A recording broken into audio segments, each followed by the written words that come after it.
Vodka, tequila, scotch, beer, wine, rum, gin, whiskey. Alcohol. alcohol probably took 20 years of my life, and you can't get that back. Alcohol is a drug, which most people don't think it is, but it actually is. It's classed as a depressant, meaning it slows down vital functions in the body. Alcohol is made through the fermentation of fruits and grains. The process of fermentation is basically letting fruit sit and rot until it can produce a mind-altering effect when you drink it. There's different types of things you can drink that have different amounts of alcohol in them. Like a beer, if you just drink beer, that has 2 to 6% alcohol. Wine is about 8 to 20% alcohol. And then you got your hard liquors, which are like vodka or whiskey, which are about 40 to 50% alcohol. When someone drinks 2 or more drinks, it acts as a stimulant. When they drink more than that, it acts as a depressant. If you binge drink, what you're doing is you're just drinking repeatedly over and over large amounts and large quantities of alcohol. If you put that much alcohol in your system at one time, you can get alcohol poisoning, which could lead you to go into a coma or even kill you. 12 years old, I was in the 7th grade. When I was in 8th grade, I think I was 13 years old. It became very regular at 14 years of age. 15 years old when I first started drinking. 17 years old, starting going out to parties, doing things like that.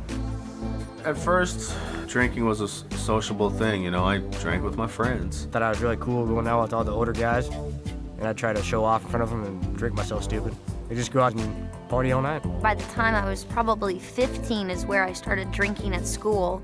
Putting it in a water bottle, I would take vodka or gin, something clear that looked like water, and I would just drink in class and pop mints in my mouth. We'd go in, break into his parents' liquor cabinet, fill up our super big gulps full of ice and Everclear, and then stop by 7-Eleven and fill the rest of it up with Coke, and then make it to first period. I was drinking not just at parties and stuff, but after classes and after work and even at work. I waited tables, so it was very easy access to alcohol. It was just hard to say no. It was so readily available, and it was constantly there. My drug problem wasn't something that happened immediately. It happened so slowly that I missed the fact that I was addicted to it. It became a routine, a way of life. The only type of people I would hang out with were people who were using drugs or drinking alcohol. And it got to the point where that's all I cared about. It became far more than just a partying thing. It was a necessity. Without having alcohol in me, I could not function.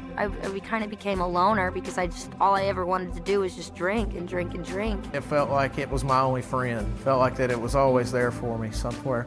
You know, when things were going bad, I could always have a few drinks. Well, for me, it was never a few drinks. It was always a lot of drinks. I was consuming about 30 beers a day, a whole case of beer, and 3/4 of a gallon of light rum. I would essentially have that and black out every night. I could do nothing but drink 24/7, drink, pass out, drink, pass out. I literally started drinking so much that I would shake if I didn't have a drink. When I would not drink, I'd get extremely sick, deathly sick. Just really achy all over, and you have headaches, and you're so dehydrated that you have no energy. Alcohol had been, in and out my body so much that it had tore away some of the lining of my esophagus, and blood was creeping in. I was a physical disaster. I was that far in my addiction of physical withdrawal that when I shut that alcohol intake off, my body tried to shut down. The actual withdrawal from alcohol can kill you, for one thing, if it's too intense.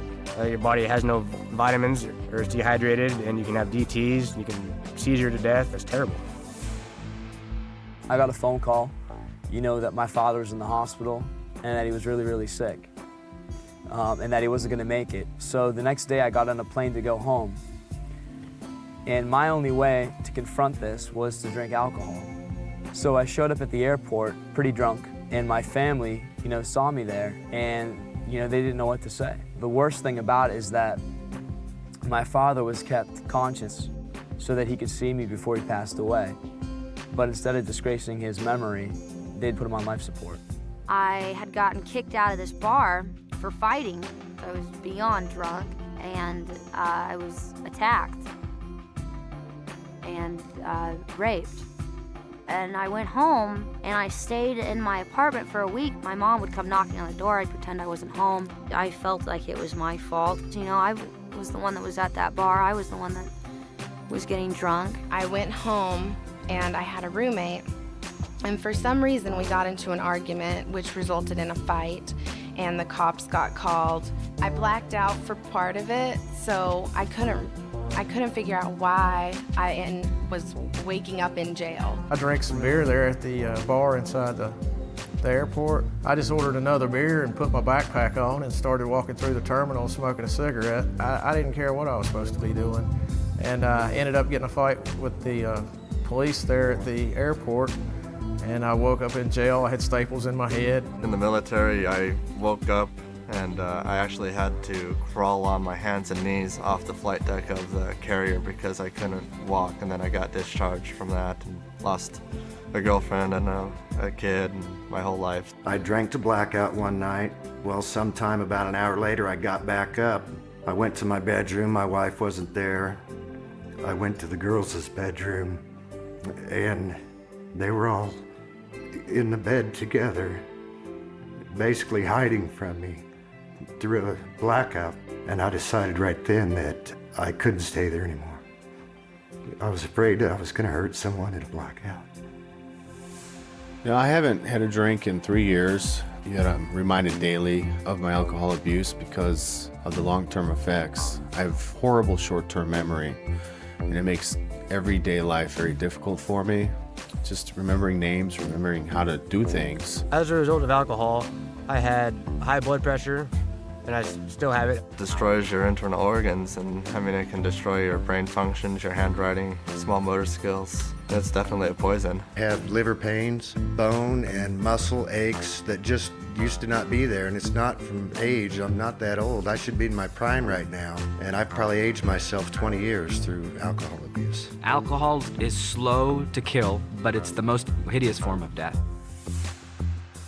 If I had known how sneaky and dangerous and insidious alcohol is, if somebody had kind of told me, and if I had known that it's not this symbol for a good time, I think that would have made a difference. It's not like some of the other drugs that instantly after your first time you're hooked and you're addicted to it. A lot of times, you know, most of my friends didn't even like the taste of beer when they first started drinking. It started out as something that was fun, something we did on weekends. How it progressed to an everyday, all-day thing is beyond me. I have no answer to that. I do not understand how that happened, but it did. It's nothing but misery. The last 12, 13 years of my life, I've spent probably over $500,000, and over 4 or 5 years of that has been institutionalized, whether it be in a alcohol treatment rehab facility or, you know, incarcerated. Well, alcohol is just as bad, if not worse, than heroin or barbiturates or anything else. I don't know, if 60% of people go out to drink and get drunk, chances are that they're going to lead to something else, and they're going to end up on a downward spiral. I may not be very old, but I have definitely seen some hellish things from alcohol. To be honest, I didn't think someone could get to the point that I was at my age. I thought that took years and years, but no, downward spiral. It might seem fun at the beginning, but after you get stuck in that lifestyle for years, you realize how not fun it is. It's terrifying.